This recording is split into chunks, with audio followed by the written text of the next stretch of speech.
কাঠের নাগরিক সভ্যতার শহরগুলো থেকে দ্রুতই হারিয়ে যাচ্ছে সবুজ, কিন্তু মানুষ তার শিকড়কে সহজে ভুলতে পারে না। সবুজে ভরা গ্রাম বাংলায় বেড়ে ওঠা নাগরিক সমাজের একটা অংশ সবুজকে ধরে রাখতে চায় আবাসস্থলে। শৌখিন মানুষরা তাদের ঘরবাড়িতে সবুজকে ধরে রাখার জন্য একান্ত নিজস্ব ভাবনা আর প্রচেষ্টায় আপন আপন বাড়ির ছাদে তৈরি করছে ছাদ বাগান। সময়ের সাথে এই বাগান এখন আর শৌখিনতায় আটকে নেই। নিরাপদ সবজি ও ফল দিয়ে পারিবারিক পুষ্টি চাহিদা পূরণ, পারিবারিক বিনোদন এবং অবসর কাটানোর এক মিলন মেলায় পরিণত হয়েছে এই ছাদ বাগানগুলো। কংক্রিটের শহরে ব্যস্ত নগরীর মাঝেও এক টুকরো স্বপ্ন এবং ভালোবাসা থাকলেই গড়ে তোলা যায় সবুজের এক সমারোহ। সুপ্রিয় দর্শক, আমন্ত্রণ জানাচ্ছি বাংলাদেশ টেলিভিশন চট্টগ্রামের কৃষি বিষয়ক নিয়মিত আয়োজন নগর কৃষিতে। আজ আমরা এসেছি উত্তর আগ্রাবাদ মুহুরীপাড়ায় হকবাড়িতে সুমি আপুর ছাদ বাগানে। আজ আমরা দেখব আপুর ছাদ বাগান এবং জানব নগর কৃষির নতুন সম্ভাবনা সম্পর্কে।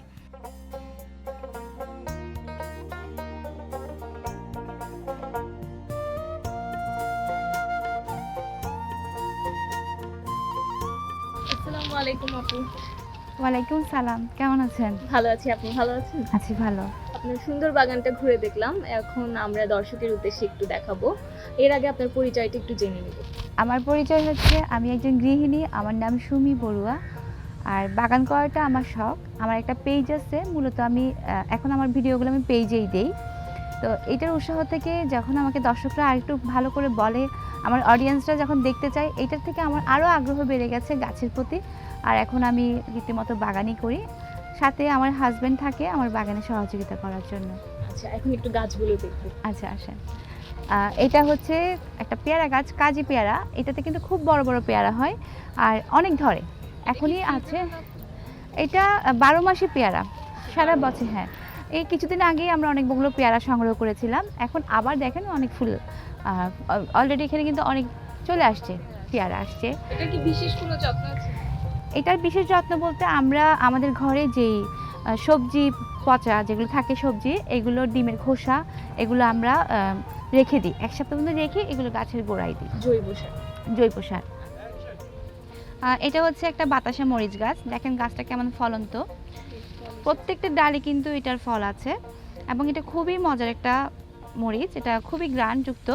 এখানে কাঁচাগুলো আছে আর এখানে এই যে পাকাগুলো দেখতে পাচ্ছেন, এগুলো হচ্ছে এগুলো আমি বিচি করব। আগামী বছর যখন আমি গাছ লাগাবো তখন এটা থেকে লাগবে, আমার আর চারা কেনা লাগবে না। আর এখানে আছে পেঁপে গাছ। পেছনটা ফলে একই টবে দুটো গাছ লাগানো হয়েছে, হ্যাঁ, কোনো সমস্যা হবে না? এটাতে কোনো সমস্যা নাই, একই এতে আপনার লাগানো যায়। আমাদের জিও ব্যাগটা কিন্তু অনেক বড়, আপনি দেখতে পাচ্ছেন। তো এই পাশটায় আছে আপনার লাউ গাছ, এখানে আছে নিম গাছ, এখানে আছে ফুলের গাছ। আর এখানে হচ্ছে এই যে মরিচের আরেকটা প্রকার, এটা হচ্ছে ধান্য মরিচ বলা হয়। আর গ্রামের ফেমাস, হ্যাঁ। আর এখানে আছে এটাই আছে, সাথে হচ্ছে বোম্বে মরিচ আছে, মানে 3টা মরিচ গাছ একসাথে। বাতাসা মরিচ আর এটা বোম্বে মরিচ। হ্যাঁ, এই দুইটার পার্থক্যটা কি আপু? পার্থক্য হচ্ছে এটা কিন্তু একটু গোল টাইপের, দেখেন। আচ্ছা, সাইজটাও একটু বড়, গোল। আর এটা ওটা ঝাল বেশি, এটা হচ্ছে গ্রান বেশি। আচ্ছা, পার্থক্য হচ্ছে এটা। আর এটা তো আমাদের অনেক ঝাল একটা মরিচ, এটা বেশিরভাগ পাহাড়িরা বেশি খেয়ে থাকে এই মরিচটা। এই একই টপে আবার আছে আমার লেবু গাছ। এটা হচ্ছে আপনার একটা থাই পেয়ারা। এই পেয়ারাটা একটু অন্যরকম, দেখেন। এই পেয়ারাটা বেশ এক্সেপশনাল। হ্যাঁ, এটা একটা থাইল্যান্ডের পেয়ারা, এটা একদম সাইজে এত বড় বড় হয়। উপরটা যেমন লাল, ভিতরটাও কিন্তু তেমন লাল হবে এবং খেতে কিন্তু দারুণ মজা। একসাথে অনেকগুলোই ধরে। এটাও কি 12 মাসি? এটা সিজনাল। আচ্ছা, এটা 12 মাসি না, এটা বিশেষ সিজনাল। কোনো যত্ন আছে কি? এটার বিশেষ যত্ন বলতে, আমরা কিন্তু তেমন একটা রাসায়নিক সার ব্যবহার করি না, আমরা আমাদের বাসায় যে সারটা ওটাই ব্যবহার করি। তো আর কিছু তেমন দেওয়া হয় না। মাঝে মধ্যে একটু যদি দেখি যে লাল টাল মানে হয়ে গেছে, তখন একটু আমরা রাসায়নিক সার হিসেবে টিএসপিটা ব্যবহার করি। আচ্ছা, আর এখানে নিচে আরেকটা গাছ আছে। হ্যাঁ, ওটা হচ্ছে ধুন্দুল গাছ, এটা হচ্ছে সবজি গাছ। আমাদের এখান থেকে কিন্তু প্রতি বছর অনেক মানে প্রতি মাসে অনেক সবজি হয়। আমাদের মোটামুটি সবজি তেমন একটা কিনতে হয় না। আমরা তো খাই, আমাদের বিল্ডিংয়ে যারা আছে তারাও খায়, আত্মীয় স্বজন তো বন্ধু বান্ধবকে তো দিচ্ছি। এরপরও কিন্তু আমাদের অনেক থাকে যেটা থেকে আমরা বীজ তৈরি করি। হ্যাঁ, বীজ তৈরি করি। আচ্ছা, এরপরে এইদিকে গাছটা, এইদিকে এগুলো হচ্ছে মরিচ গাছ। এদিকে আছে ভেন্ডি চারা, এগুলো আমরা আমাদের গত বছর বীজ থেকে করেছিলাম এই চারাগুলো। আচ্ছা, আর এখানে আছে এই মরিচ গাছ, কিন্তু আমাদের এখানে অনেক ধরনের মরিচ গাছ, এই একই পেয়ারা গাছ কিন্তু এখানটায় আছে। আর এখানে আছে আমাদের বেগুন গাছ, সাথে আছে আমাদের এখানে ফুল গাছ, বেলি ফুল। এখানে আছে আপনার এটাও একটা থাইল্যান্ডি বলা হয় জবা ফুল, খুবই ফুল সুন্দর গাছ দেখতে। থেকে মনে হয় ফল আর সবজি গাছ একটু বেশি। হ্যাঁ, আমাদের একটু সবজি গাছ বেশি, ফুলটাও আছে। এটা একটা ফুল গাছ, জবা ফুল, অন্য জাতের। কালারটা দেখেন খুবই সুন্দর, যখন এটা ফুটে পুরো গাছটা পুরো মানে ছাদটাকে এটা আলোকিত করে ফেলে, খুবই সুন্দর একটা ফুল গাছ। আর এখানে আমরা করেছি কচু গাছ, এটা হচ্ছে কচুর ছড়া হয়। আর কচুর ছড়াটা কিন্তু আলাদা, যেটাতে আমরা কচুর ছড়া খাই ওটা ছড়াই হয়, এটা কিন্তু লতি হয় না। আচ্ছা আচ্ছা। আর নিম পাতা, এটা তো খুব একটা ওষুধি গাছ, আমাদের বাগানে কিন্তু ওষুধি গাছও অনেক আছে। আচ্ছা, দেখতে এখানে পাবেন। আরো মনে হয় কিছু শাক আছে। হ্যাঁ, সাথে আমরা করেছি এখানে পুঁই শাক গাছ, হ্যাঁ পুঁই শাক করেছি। আর ওদিকটা আমরা আখ রেখেছি। আমাদের এখানে টপে আপনি বিভিন্ন ধরনেরই পাবেন, যেমন ধরেন এখানে আবার আমরা ফাঁকে করেছি পেয়ারা গাছ, ওটা হচ্ছে আপনার একটা পোলাও পাতা বলা হয়, এটা খুবই গ্রামযুক্ত। যখন আপনি পোলাও রান্না করবেন বা সামাই রান্না করবেন সেখানে আপনি ব্যবহার করতে পারেন। এখানে আছে অপরাজিতা, এটা হচ্ছে সাদা অপরাজিতা, দেখেন খুবই সুন্দর। আচ্ছা, এরকমের মধ্যে নীল একটা আছে মনে হ্যাঁ, হয় না? নীলটা কিন্তু আমরা চায়ের জন্য খেয়ে থাকি। আচ্ছা আচ্ছা। আর অনেক এখানে উপকারী একটা দেখা গাছ, যাচ্ছে এটা মনে হয় বীজ এটা হয়। বীজ, হ্যাঁ এটা সাদাটা। আর এখানে পাশেই আছে একটা জাম গাছ, এটা হচ্ছে পুঁতি জাম। অলরেডি দেখেন এখানে কিন্তু ফুল দেখা যাচ্ছে, এই জাম গাছ। হ্যাঁ, এখানে আমরা পাশে করেছি ধুন্দুল গাছ, এখানেও ধুন্দুল গাছ, এটা হচ্ছে ডালিয়া ফুল গাছ, দেখেন বাহ, খুবই এটা সুন্দর। বেশ সুন্দর। ডালিয়া যখন ফুটে আমাদের এখানে অনেক ধরনের কালার ছিল, ওই সময় যদি আসতেন আপনাকে দেখাতে পারতাম বিভিন্ন রকমের ডালিয়া। একই গাছে কিন্তু 2-3 কালারের ডালিয়াও ছিল আমাদের। আচ্ছা, এটার কি বিশেষ কোনো যত্ন আছে? বিশেষ যত্ন বলতে আমরা এখানে তেমন কোনো যত্ন নাই, জাস্ট পানিটা একটু দেই, এতটুকুই। আর আমরা যখন গাছ রোপণ করি তখন কিন্তু আমরা সার দিয়ে বসিয়ে কিন্তু গাছটা রোপণ করি আচ্ছা আচ্ছা। বা বীজটা রোপণ করি। আচ্ছা। পাশে এখানে আছে আমার পেয়ারা গাছ, এটাও একটা পেয়ারা গাছ। এখানে আছে পেয়ারা গাছ, এখানে আছে জবা, অরাকালন্দ, ওই যে ফুলটা দেখতে পাচ্ছেন ছোট ছোট। এখানে আমরা করেছি বিলাতি, যেই এটা আছে আপনার এই যে দেখেন ধনে পাতা, এগুলো কিন্তু এখন বীজ হয়ে গেছে, যখন বর্ষা আসবে একদম ভরে যাবে, আচ্ছা দেখতেই পাচ্ছেন। আচ্ছা, এই পেয়ারাটা কি 12 মাসই আপু? হ্যাঁ, এটা 12 মাসে এবং খুবই মিষ্টি একটা পেয়ারা, খুবই ধরে গাছে। জিও ব্যাগে আমরা এটা করেছি, দেখতেই পাচ্ছেন অনেক ফুল বেশ আসছে। ফল এসেছে। এই যে ফল দেখেন, অনেক ফল।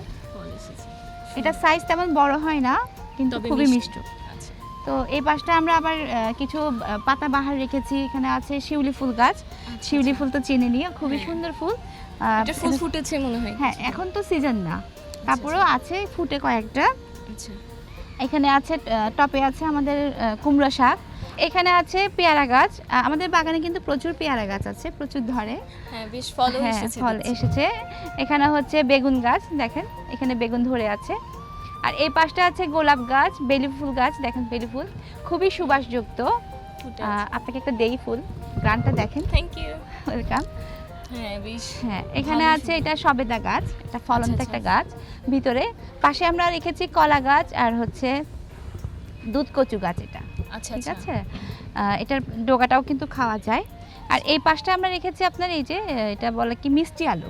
এবছর কিন্তু আমরা অনেক মিষ্টি আলু পেয়েছি এবং খুবই বড় বড় হয়েছে।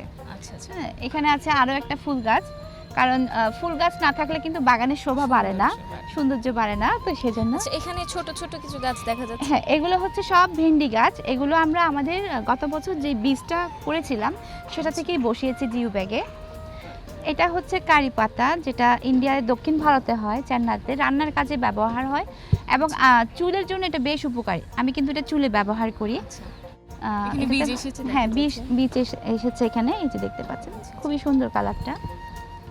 আর এদিকটাই তো আছে, আমরা একইভাবে এখানে করেছি সুপ পাতা, যেটা কিন্তু সুপে ব্যবহার করা হয় এবং মশা তাড়াতে নাকি এটা খুবই উপকারী। বাসায় যদি এটা থাকে তাহলে নাকি মশা হয় না। আর এই গাছগুলো আপু? এগুলো হচ্ছে পুঁই শাক, যেটা আমরা শাক হিসেবে খাই। এখান থেকে কিন্তু বীজ হয়ে এখানে আবার পড়বে, আবার এখান আচ্ছা। থেকেই চারা হবে। আচ্ছা, তাইলে হ্যাঁ। আবার আলাদা করে লাগাতে হয় না? লাগাতে হয় না, পুঁই শাকের একটা প্লাস পয়েন্ট।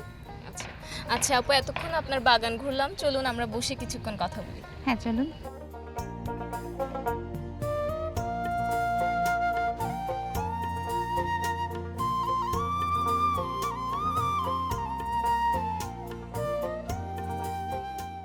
আচ্ছা আপু, আপনার এই সুন্দর বাগান দেখলাম, অনেক ফুল অনেক ফল। আচ্ছা, আপনার এই বাগানের শুরুটা কোত্থেকে, মানে ইন্সপিরেশনটা কোত্থেকে পেয়েছেন? আচ্ছা, প্রথমেই আপনাকে ধন্যবাদ জানাচ্ছি। একটা প্রশ্ন রেখেছেন, সুন্দর প্রশ্ন। সেটা হচ্ছে আমি ছোট থেকেই বাগান প্রেমী। আমার ছোট থেকেই গাছপালা খুব ভালো লাগে। তো এখানে যখন আমি একটা দুটো করে গাছ লাগাচ্ছি, আমার দৈনন্দিন খাদ্য চাহিদা পূরণ হচ্ছে। দেখতেও সুন্দর লাগছে, আমি আনন্দ পাচ্ছি। আমার বিকাল সময়টা এই ছাদ বাগানেই কাটে। তো এখানে গাছের পরিচর্যা করতে, করতে আমার যেটা হয়, আমার খুব ভালো লাগা কাজ করে। আর আমি আমার একটা পেজ আছে। আমি পেজে যখন এগুলো আপলোড করি, আমার দর্শকরা আমাকে অনেক ইন্সপায়ার করে, "আপু কী দিচ্ছেন গাছে? কী লাগাচ্ছেন?" তো এটা থেকেই আসলে আমার শুরু।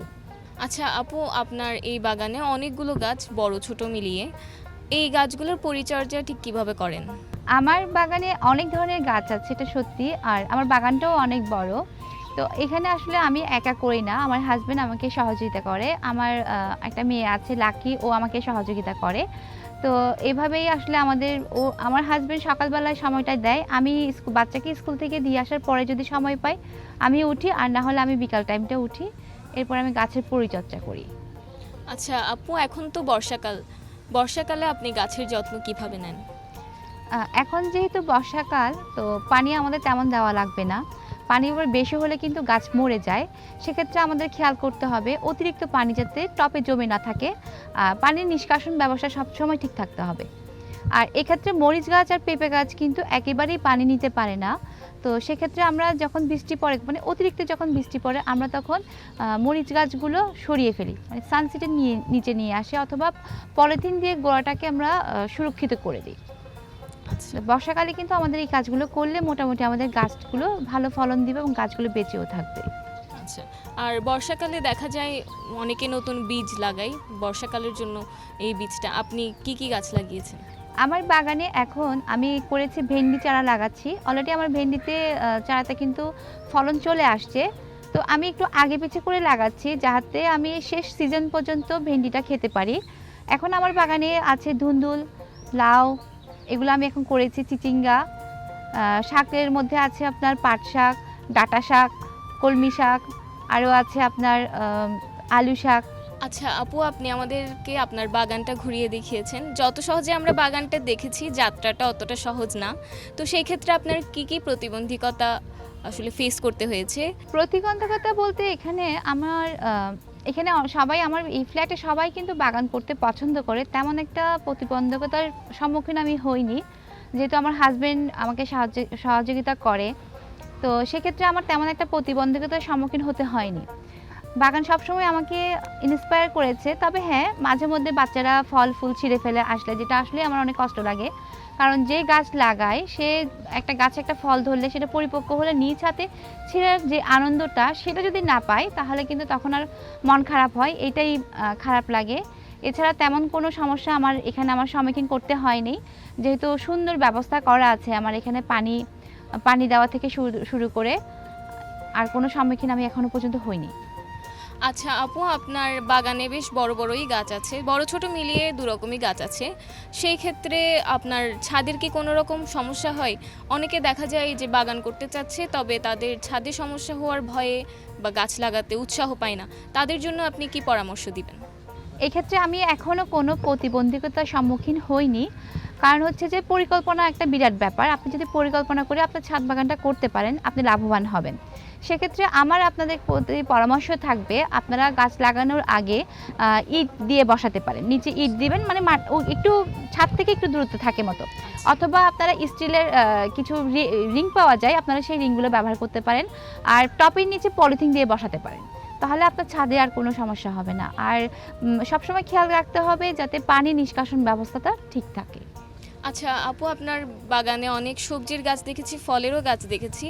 এই শাকসবজি বা ফল দিয়ে কি আপনার দৈনিক চাহিদাটা পূরণ হয়?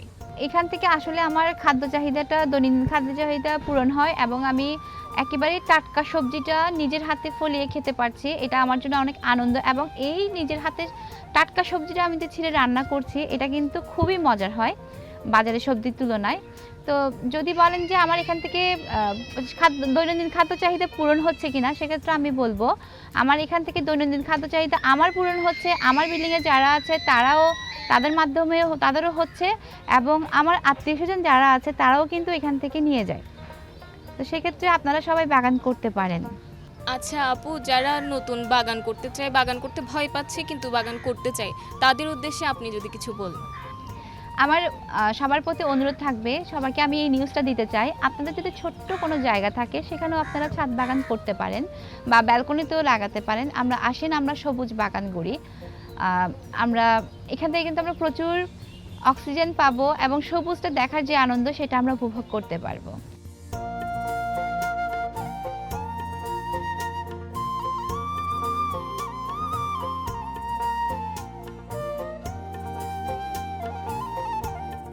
সুপ্রিয় দর্শক, এতক্ষণ ঘুরে দেখলাম সুন্দর একটি ছাদ বাগান এবং জানলাম নগর কৃষির ভবিষ্যৎ পরিকল্পনা সম্পর্কে। সুপ্রিয় দর্শক, দেখা হবে নতুন কোনো পর্বে নতুন কোনো গল্প নিয়ে।